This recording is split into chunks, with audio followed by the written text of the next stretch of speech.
Nah, persoalannya inilah yang mestinya diidentifikasi biar nggak salah obat kan. Nah itu ya, salah obat. Gitu. Nah, ya benar banget. Jadi biar tidak salah obat gitu, harus menjawab masalah. Apa sih masalahnya? Kan yang didorong apa, kemudian dijawab dengan apa, kan harusnya seperti itu. Mestinya setiap masyarakat, setiap warga ketika ingin menyampaikan suaranya kepada pemerintah gitu ya, kepada pengambil kebijakan, harusnya diberi ruang yang seluas-luasnya. Apakah itu penyampaian langsung, apakah itu penyampaian melalui ruang-ruang publik atau penyampaian pendapat di muka umum gitu ya, mestinya dijamin karena negara punya kewajiban untuk menghormati, melindungi dan memenuhi hak itu. Kami melihat ada indikasi kuat kesewenang-wenangan aparat dalam menangkap gitu ya. Mereka yang hanya ikut aksi itu ditangkap, kemudian cukup banyak, ribuan jumlahnya. Hari Jumat itu kami mengidentifikasi di Jakarta saja itu 1.683 yang ditangkap. Halo sahabat Kompas, kembali lagi di podcast Gercep bersama saya Agnes Theodora. Saya Nikolaus Sarbowo. Sahabat Kompas, setelah satu pekan terakhir yang sangat intens, sampai saat ini kita masih berada di tengah tensi sosial dan politik yang tinggi ya. Sampai sekarang suara warga, tuntutan rakyat masih disuarakan melalui berbagai saluran, berbagai kanal. Dan salah satu yang pekerjaan rumahnya lagi banyak-banyaknya ini adalah Komnas HAM ya Mas Niko ya. Dan di dalam situasi ini juga kan kita tahu ribuan orang ditangkap gitu ya, bahkan sampai ada yang meninggal dunia ya Mbak. Iya, ada 10 orang ya sejauh ini yang meninggal dunia. Dan mungkin untuk lebih lengkapnya kita sudah kehadiran tamu istimewa Bu Anis Hidayah, Ketua Komnas HAM. Halo Bu. Oke, langsung mungkin langsung aja ya Bu, kita tanya-tanya kalau dari pandangan Bu Anis terkait dengan aksi demonstrasi yang terjadi belakangan ini, bagaimana sih Ibu melihat aksi protes dan suara yang disampaikan oleh warga? Ya, sebenarnya masyarakat itu kan dalam demokrasi itu kan pemegang kedaulatan tertinggi ya untuk menyuarakan, memberikan masukan pada kebijakan publik, pada program-program pemerintah gitu. Dan dalam konteks hak asasi manusia, setiap warga negara, masyarakat itu punya hak untuk menyampaikan pendapat dan ekspresi, di mana ini merupakan hak fundamental yang dijamin di dalam konstitusi, undang-undang hak asasi manusia gitu. Kategorinya kan fundamental rights ya, hak sipil dan politik gitu. Nah, atas hak itu mestinya setiap masyarakat, setiap warga ketika ingin menyampaikan suaranya kepada pemerintah gitu ya, kepada pengambil kebijakan, harusnya diberi ruang yang seluas-luasnya. Apakah itu penyampaian langsung, apakah itu penyampaian melalui ruang-ruang publik atau penyampaian pendapat di muka umum gitu ya. Mestinya dijamin karena negara punya kewajiban untuk menghormati, melindungi dan memenuhi hak itu. Nah, kalau mencermati seminggu ini, Komnas HAM mengindikasikan setidaknya gitu ya, melihat aksi itu ada 3 hal berdasarkan pantauan kita. Pertama, ada indikasi kuat dugaan penggunaan kekuatan berlebih oleh aparat dalam mengamankan aksi yang berlangsung. Dari apa laporan banyak kami terima, kami juga melakukan pengamatan situasi di berbagai media sosial dan media, gas air mata, kemudian cara pembubaran, kemudian juga banyak yang mengalami kekerasan gitu ya. Yang kedua, kami juga mengindikasikan adanya pembatasan dalam penyampaian pendapat dan ekspresi. Melalui apa? Ada surat edaran yang mengatakan media nggak boleh memberitakan ini misalnya. Kemudian ada fitur sosial media yang live-nya diadakan sementara atau di stop sementara. Kemudian juga ketika kami turun ke lapangan melakukan pemantauan, itu masyarakat juga dibatasi untuk tidak boleh memvideokan misalnya. Jadi itu adalah bagian dari indikasi kuat pembatasan secara tidak proporsional gitu ya, unproporsional dan unnecessary gitu, tidak dibutuhkan. Karena pembatasan hak berpendapat dan berekspresi itu kan boleh terjadi berdasarkan 3 hal ya, karena legalitas, ada aturan yang jelas dan sah gitu ya, proporsional dan juga necessity gitu, artinya ada kepentingan publik yang harus didahulukan termasuk ketertiban umum dan lain sebagainya. Yang ketiga, kami juga menengarai adanya penangkapan sewenang-wenang oleh aparat. Karena Komnas HAM sejak tanggal 29 itu kan juga membuka posko hotline ya bagi masyarakat yang menjadi korban selama aksi berlangsung.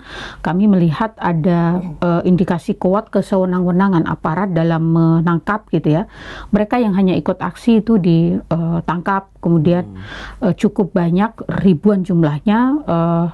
Hari Jumat itu kami mengidentifikasi di Jakarta saja itu 1.683 yang ditangkap. Sebagian juga dijadikan tersangka gitu ya. Tentu kami mempertanyakan bagaimana mekanisme hukum acaranya yang dilakukan oleh kepolisian gitu. Karena banyak yang bertemu dengan kami baik di kantor polisi maupun mereka yang mengadu ke Komnas HAM itu mereka hanya lewat di sekitar lokasi unjuk rasa itu gitu ya.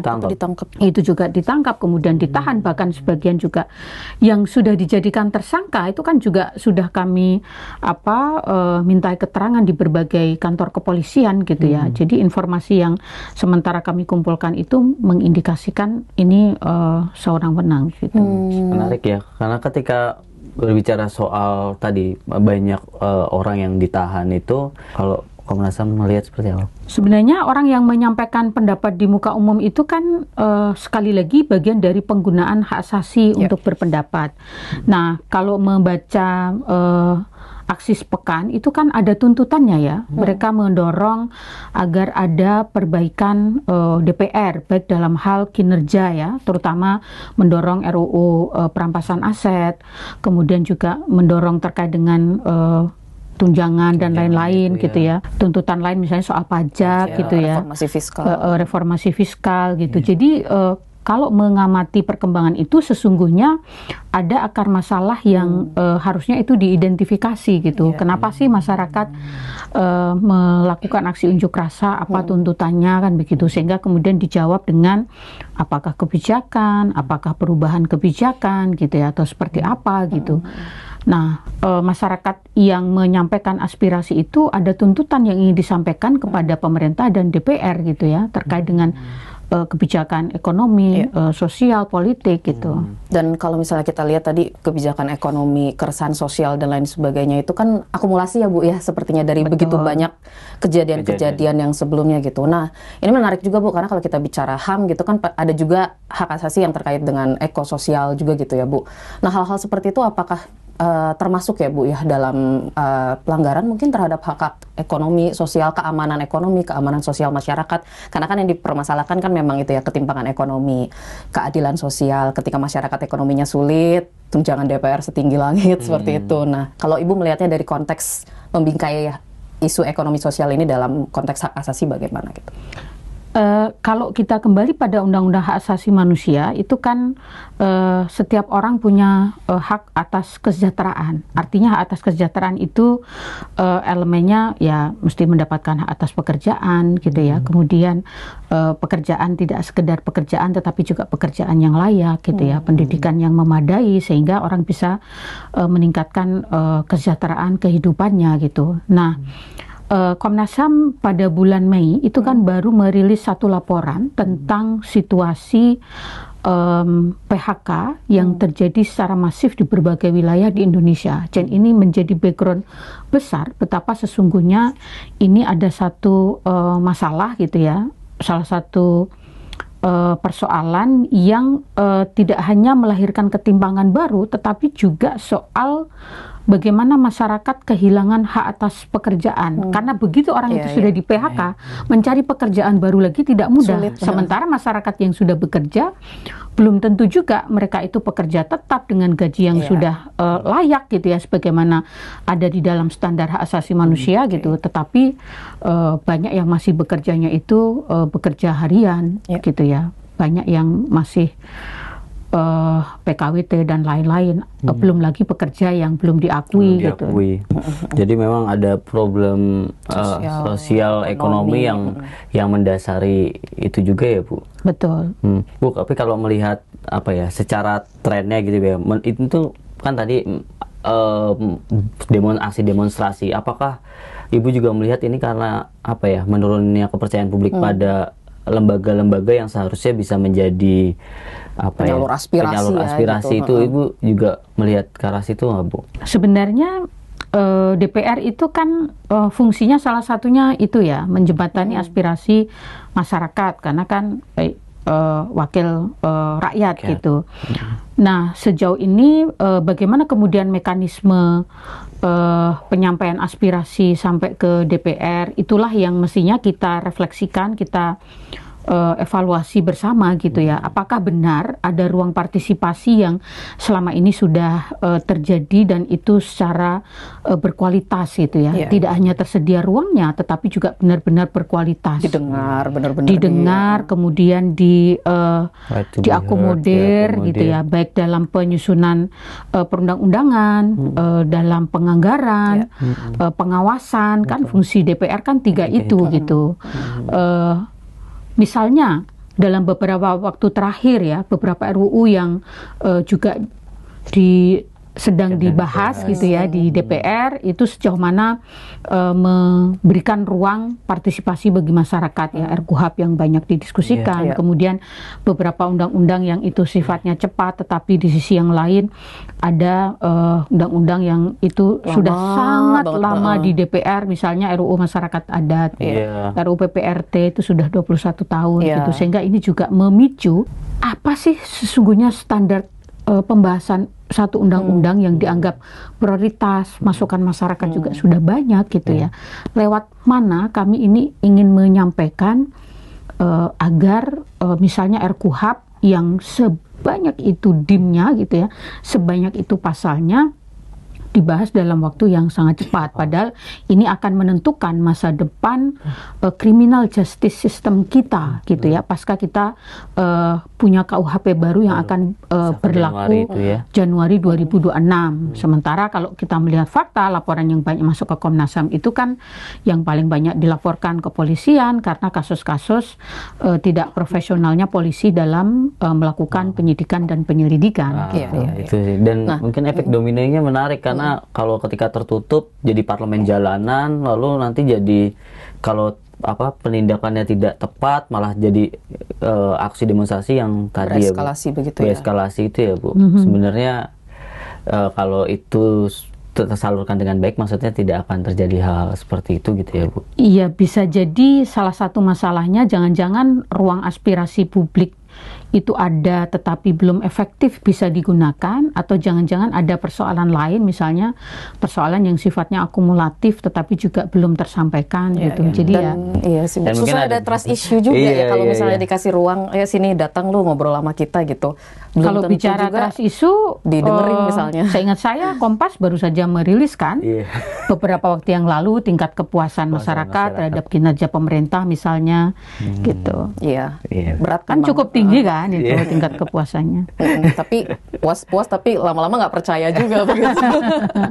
Nah itu Bu, sebelum kita lanjut lagi tentang tadi kan Ibu udah menyebut ya Bu ya bagaimana tindakan aparat kepolisian yang ada brutalitas aparat di situ gitu dalam menangani aksi demonstrasi. Nah sebelum ke situ Bu, Ibu kan tadi juga bicara soal gerakan sipil ya, gerakan masyarakat sipil. Mungkin kalau kita lihat sekarang kan menarik nih ya Bu ya, kelas menengah udah mulai ikut bersuara, yang selama ini nggak pernah ngomong gitu, influencer gitu. Nah kalau kita bandingkan nih Bu ya, misalnya sama 5 tahun terakhir zamannya Pak Jokowi gitu, aksi demonstrasi yang sekarang itu apakah menurut Ibu sudah lebih terkonsolidasi ya Bu ya, dari segi mungkin tuntutan, kekompakan suara publik gitu, dibandingin misalnya sama reformasi di korupsi atau peringatan darurat ya, atau omnibus law ini sudah udah solid belum Bu? Iya, sudah lebih solid gitu atau gimana? Sebenarnya itu bisa dilihat masyarakat yang menyampaikan aspirasi ini dari kelompok mana saja ya. Biasanya kan elemen yang menyampaikan aspirasi itu kan kalau dari gerakan masyarakat sipil itu kan ya organisasi masyarakat sipil NGO, ada organ kemahasiswaan gitu ya. Kemudian mungkin akademisi biasanya atau kelompok-kelompok lain gitu. Nah, memang sejauh ini masyarakat di luar itu, misalnya kelompok influencer atau public figure, itu kan belum banyak yang turun, tetapi mereka juga menyuarakan aspirasi itu misalnya lewat sosial media mereka gitu ya, tetapi mungkin tidak terlalu banyak gitu ya. Tetapi akhir-akhir ini kan makin banyak yang menyampaikan. Artinya bisa jadi karena mulai makin terkonsolidasi, atau bisa jadi karena merasa ruang seperti yang saya sampaikan tadi kok makin sempit gitu. Jadi jangan-jangan ruang sipilnya yang makin sempit gitu ya, sehingga masyarakat kalau mau bersuara terbatas itu misalnya ya, atau ada tetapi kok nggak efektif gitu. Ini kan berulang ya Bu ya, beberapa kali soal brutalitas. Komnas HAM juga sering menyuarakan ketika ada aksi demo, gas air mata apa, dan itu menurut Ibu apa yang perlu pembenahan, yang memang apa yang salah dan apa yang perlu dibenahi gitu dalam reformasi di Polri itu sih Bu? Wacana itu kan sudah cukup lama ya, didorong oleh masyarakat sipil gitu.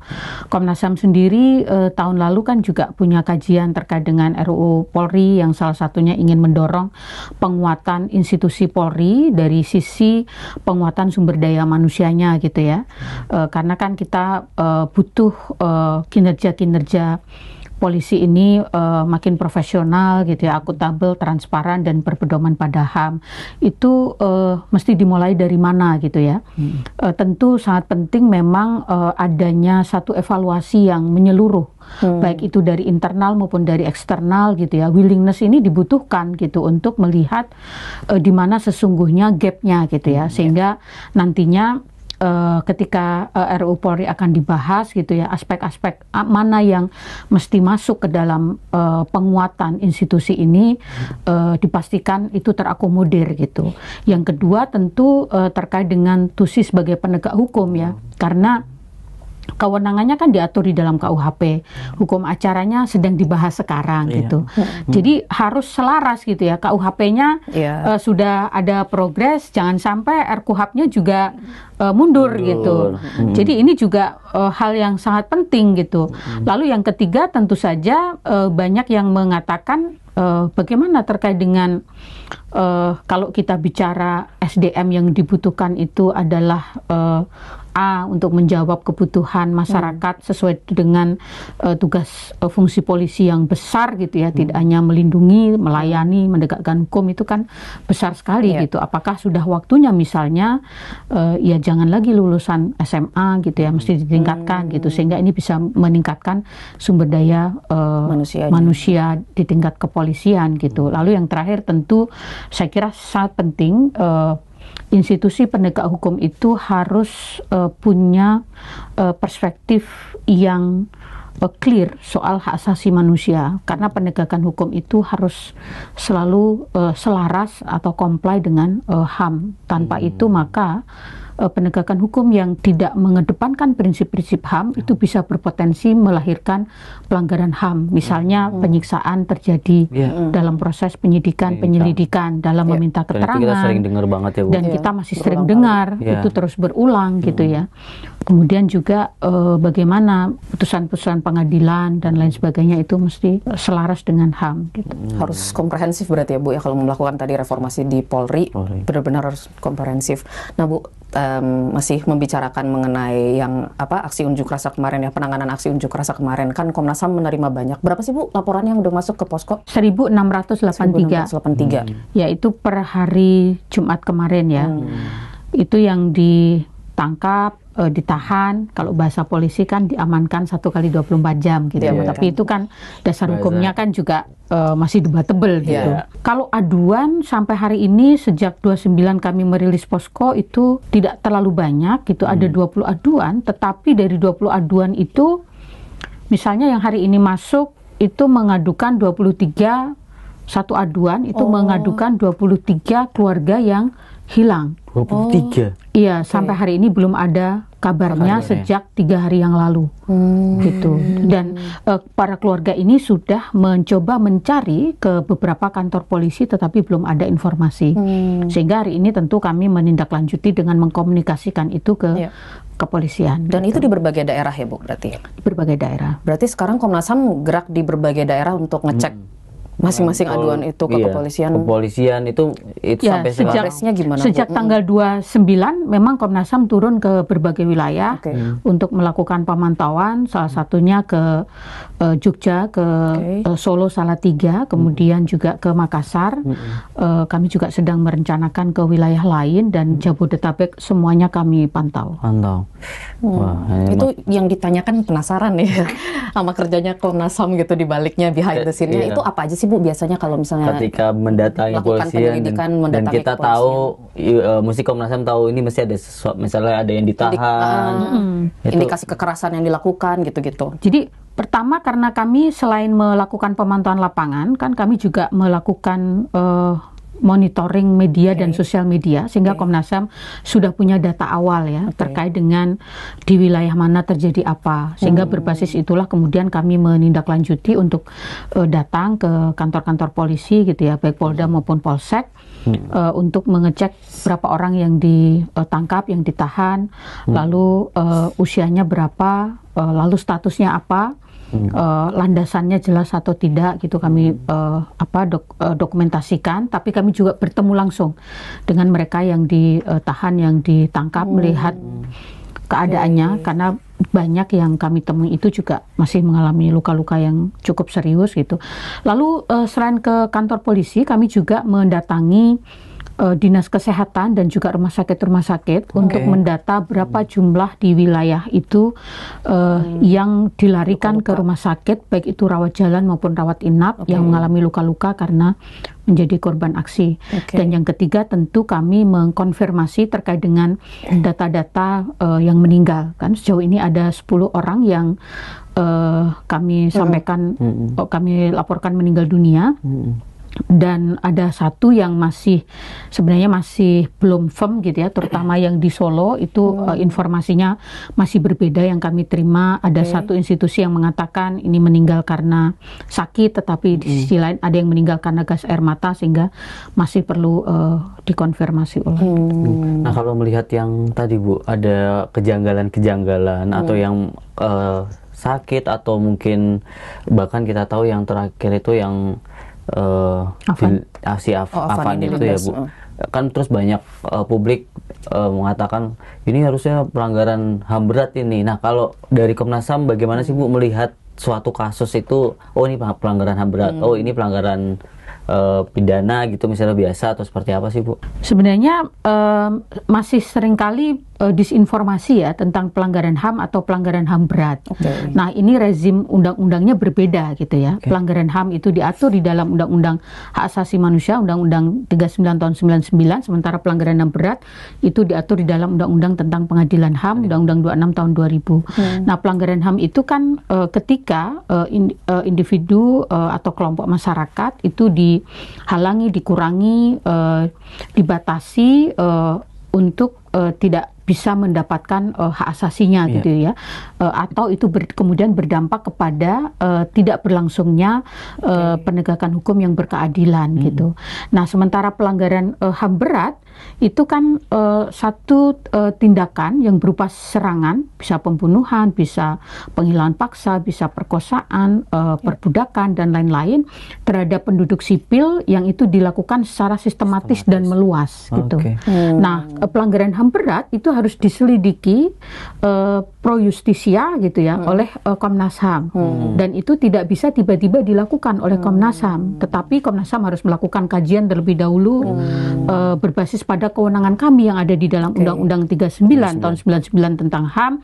Dari hasil kajian itu ada indikasi pelanggaran HAM berat atau tidak gitu ya. Jika ada indikasi maka dilaporkan ke sidang paripurna Komnas HAM untuk ditindaklanjuti dengan membentuk tim pro justisia penyelidikan satu peristiwa yang diduga merupakan pelanggaran HAM berat. Nah, kalau terkait dengan kasus Afan, Komnas HAM memang sudah mengatakan ada pelanggaran HAM-nya karena hak hidup yang kemudian direnggut gitu ya. Tetapi yang masih kami selidiki adalah ini karena kesengajaan atau kelalaian. Nah, kami belum selesai melakukan penyelidikan terkait dengan itu. Ada batas waktu Bu, untuk Komnas HAM menyelidiki suatu kasus seperti tadi biasanya gitu? butuh berapa lama sih Bu? Gitu kalau melihat kasus-kasus sebelumnya juga ya gitu. Sebenarnya kita juga tidak bisa mengatakan butuh berapa lamanya, tetapi saat ini yang terkait dengan kasus Afan, kami masih mengumpulkan sejumlah CCTV yang ada di lokasi ya, di TKP.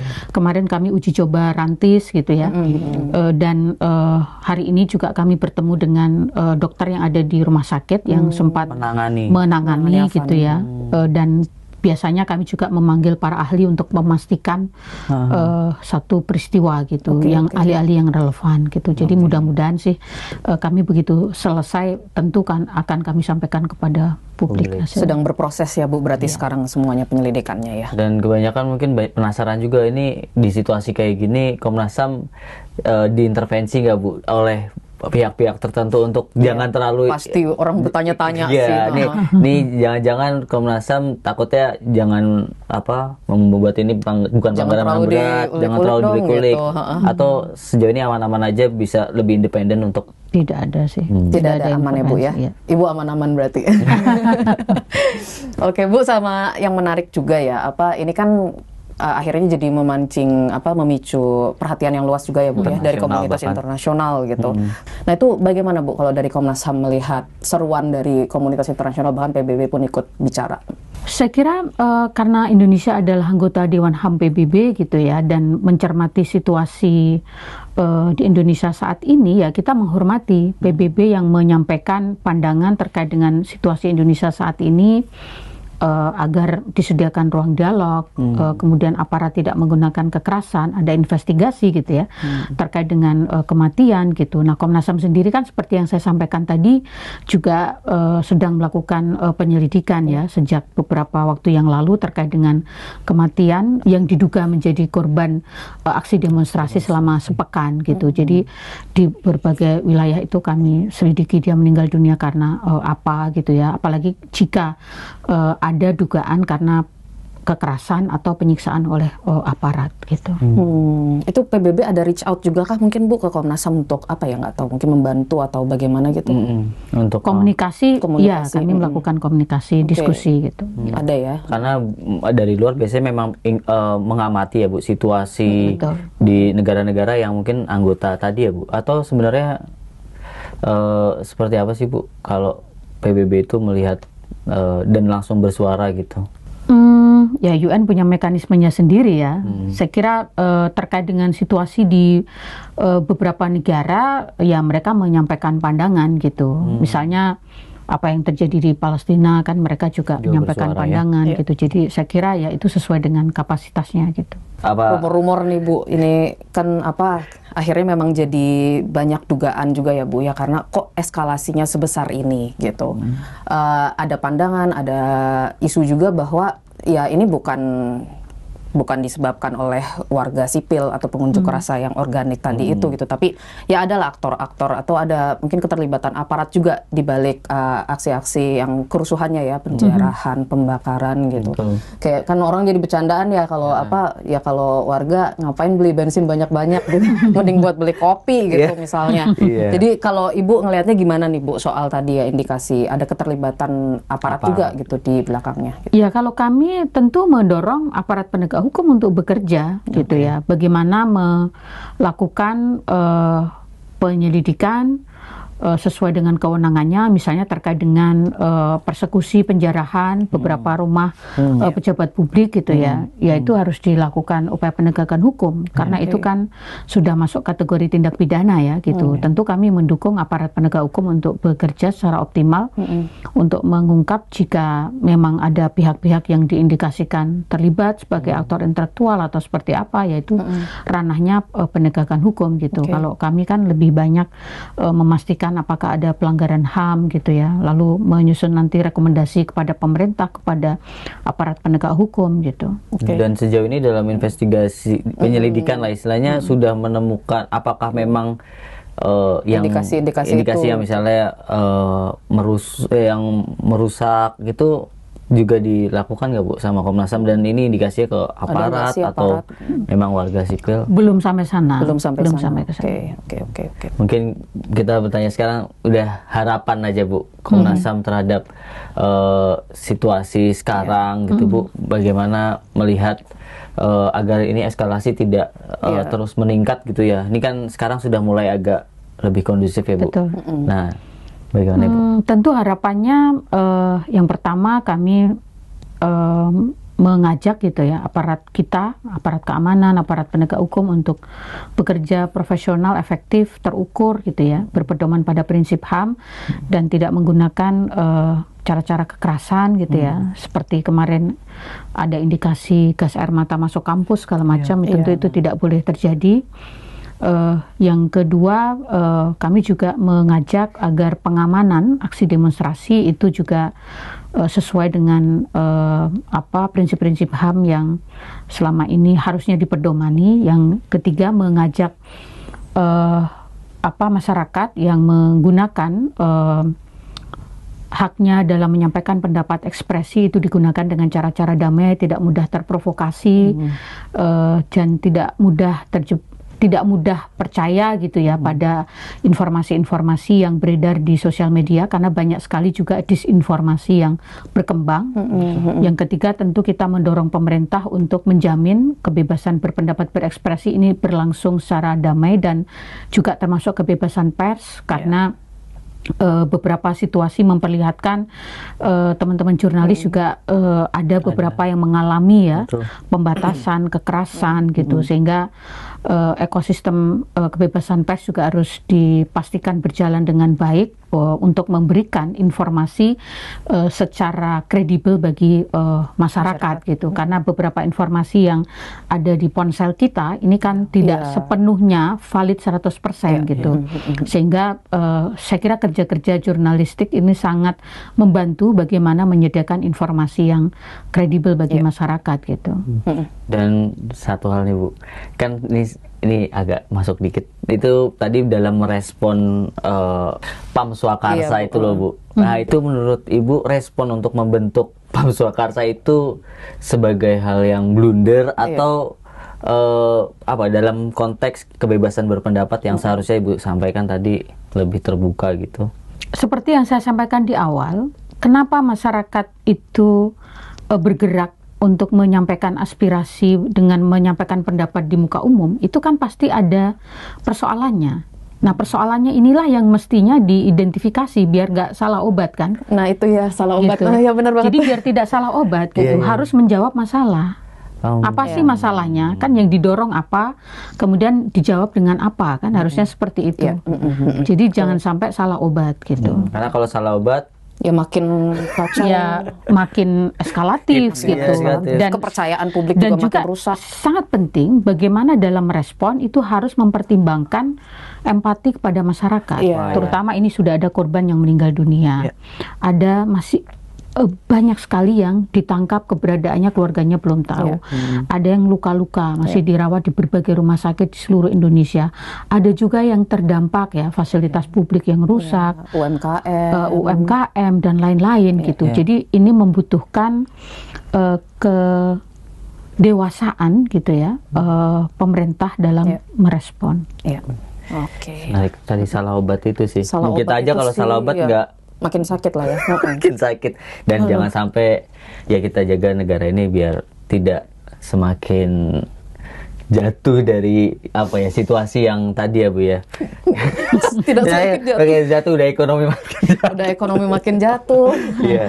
Demikian Bu, terima kasih untuk kesempatan wawancara bersama kami para pemirsa Gercep. Terima kasih untuk kesempatan sudah menonton kami. Kita ketemu di kesempatan selanjutnya, dan jika ingin mengetahui lebih lanjut bisa baca di Harian Kompas dan Kompas ID. Demikian, dadah.